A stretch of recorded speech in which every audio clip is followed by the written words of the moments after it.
Indiana Democrat Andre Carson wants a public hearing on the unidentified aerial phenomena sightings after the declassified government report left the public wanting.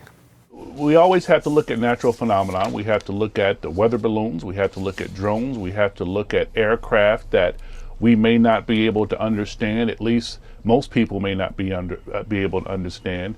But if it is otherworldly, we have to take into account our advancements in terms of our cell phone technology and why aren't these images being captured. We have to think about the nearly 4,000 satellites that are orbiting the Earth right now. Most of those satellites have cameras attached to them.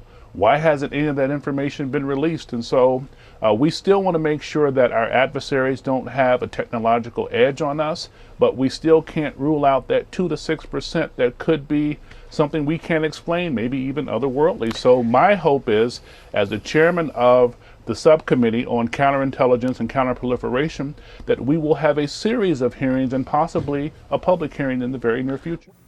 Okay, so I actually think this is a really good way to go about it. We've discussed this here, but that long-awaited report was largely inconclusive, with the Pentagon identifying more than 140 UAPs, many of which were unexplainable. The Hill-HarrisX surveyed voters' opinions on the issue before the release of the report. 70% of respondents said the government has more information about UFOs that it is not telling the public. Now that the report has been released, we have new data to go over. Let's take a look.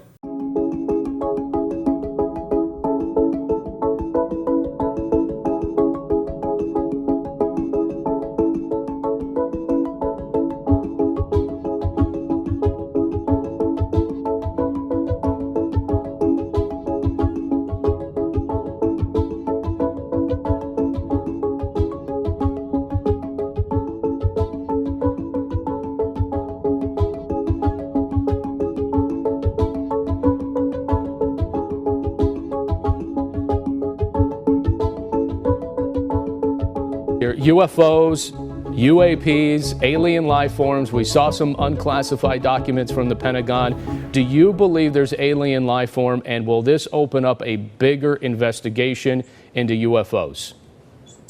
The report that we've received, and there's obviously a declassified version of it, points to a lot of unexplained aerial phenomenon. That is, things that we know are physical objects in the sky because they are measured by different sensors, so that it's not just an aberration of the weather, and it's not just a sensor problem or malfunction. We can't explain how they behave. Now, whether there is a rational explanation that excludes the possibility of some other more advanced life, my guess is there probably is, but I don't think we can rule anything out. Just to recap there, 60% of voters said the U.S. government is holding back information about the military's observations of unidentified aerial phenomenon, while 40% said it is being forthright with Congress and the American people. 40% think that they're being forthright with Congress and with the American people. I guess that's good news in terms of institutional trust in this right. country. I mean, who are these 40%? Whether or not you believe that there is alien life, or that alien life has visited Earth, that number should be 100%. Of course, the United States government is not sharing everything that it has. It has things that it doesn't share.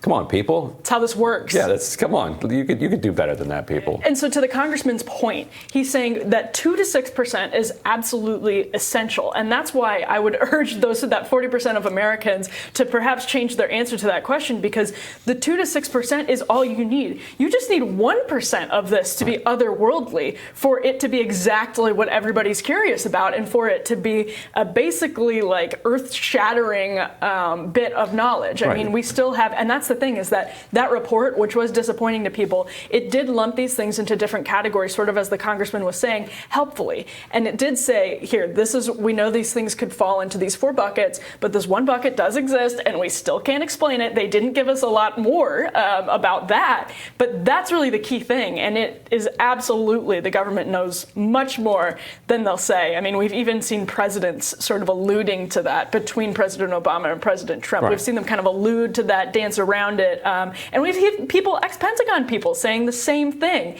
So, I mean, maybe it's just because the media has sort of let this issue sort of fly under the radar, literally no pun intended there, but that perhaps is why people don't see exactly how I think clever the government is being here. Right. I mean, it doesn't mean that you believe that the government is hiding an alien in like some storage facility in Nevada. It just means that they have information that they haven't shared yet. So a recent Pew poll found that 65% of Americans believe that aliens do exist and believe they come in peace, with 51% saying that the UFOs do not pose a national security threat.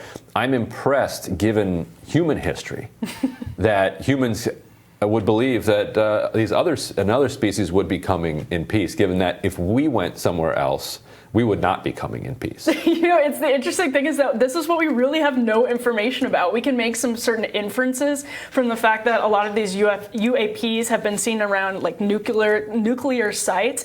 You can, I guess, make an inference from that. You can make inferences from the fact that so far they have come in peace and that nothing has happened, although some people would say, you know, they've been kidnapped and taken aboard spacecraft and various things have happened to them. But humanity has thusly been left mostly at peace, or has mostly been at peace with whatever else is out there. And at this point, we can be pretty sure that there is no solid natural or government explanation for a lot of this stuff that we know yet. And so that's the key thing, and that's the thing that we don't talk about a lot yet, but there are serious national security implications. That's why this is becoming a hotter issue in Congress, because they're realizing, holy smokes, we actually don't have a good explanation for this, and this technology is extremely advanced. What could that mean for us?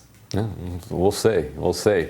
Tomorrow on Rising, we have another great show planned with Team Rising and former Democratic congressional candidate J.D. Scholten.